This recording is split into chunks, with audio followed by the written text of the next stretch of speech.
আজকে আপনাদের তৈরি করে দেখাবো আমি কুমড়োর ভর্তা।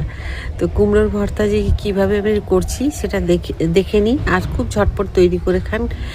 অনেক সময় কুমড়ো কী হয়ে যায়, ভালো লাগে না খেতে, একঘেয়েমি। ছোলা কুমড়ো, ছোলার ডাল দিয়ে কুমড়ো নানান রকমভাবে রান্না করলেও কিন্তু কুমড়ো চিংড়ি মাছ দিয়ে একঘেয়েমি হয়ে যায়, খেতে ভালো লাগে না।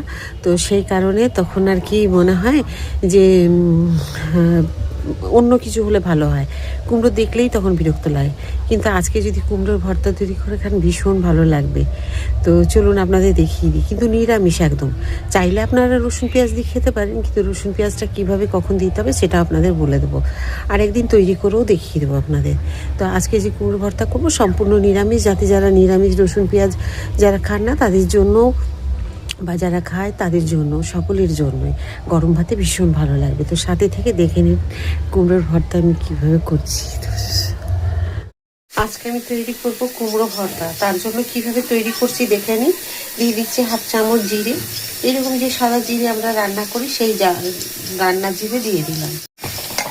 জিরেগুলো দেখুন যে একটু সুন্দর গন্ধ এসছে, আমি দিয়ে দেবো কেটে রাখা ছোটো ছোটো কুমড়ো।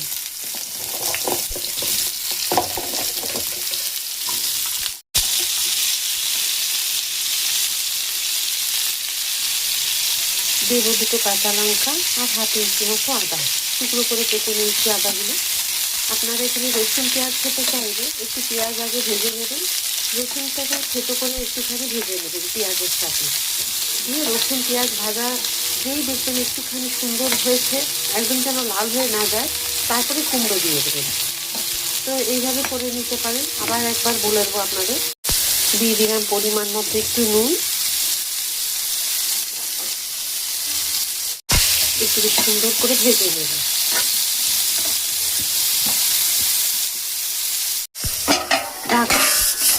ঢাকা খুলে আমি একবার ঢাকা খুলে নিলাম। দেখুন খুব সুন্দর ভাজা হয়ে গেছে আর সেদ্ধও হয়ে গেছে ভাজতে ভাজতে। এখন এগুলো আমি মিক্সিতে দিয়ে বেটে নেব। দেখুন একটা শুকনো লঙ্কাকে আমি এভাবে লাল করে ভেজে নিয়েছি, এটাকে আমি থালায় তুলে রেখে দিলাম। একটু কালো জিরে দিলাম, নিয়েছি কুমড়ো মিক্সিতে দিয়ে দিলাম।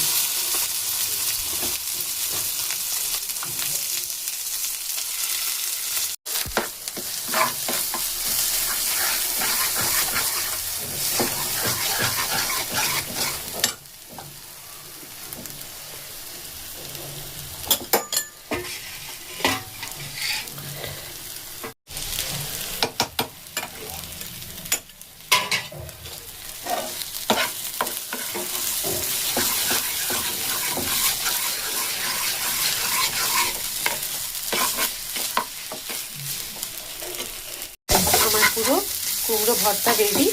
এবার একটা বাটির মধ্যে নামিয়ে নেবো, সেদিন দেখিয়ে দিচ্ছি। দেখুন আমার কুমড়ো ভর্তা রেডি। এখানে যদি আরেকটা শুকনো লঙ্কা দিয়ে আপনারা মেখে খেতে চান, তবে হ্যাঁ, আমি যে কুমড়ো ভর্তা আজকে নিরামিষ করেছি, আপনারা এখানে রসুন পেঁয়াজ দিয়ে প্রথমেও ভেজে নিতে পারেন, বা বেটে নেওয়ার পরেও একটু রসুন পেঁয়াজ ভেজে শুকনো লঙ্কা মাখিয়ে আপনারা কিন্তু ভর্তাটাকে মেখে নিতে পারেন, সেভাবে করতেও পারেন। আমি আরেকদিন ওইভাবে দেখিয়ে দেবো, যেদিন আমি রসুন পেঁয়াজ দিয়ে করবো। আজকে নিরামিষে দেখালাম। তো কেমন হয়েছে অবশ্যই কমেন্ট করে জানাবেন। আর এটা গরম ভাতে খুব ভালো লাগে, তাছাড়া রুটিতেও কিন্তু ভীষণ ভালো লাগে। তো চলুন।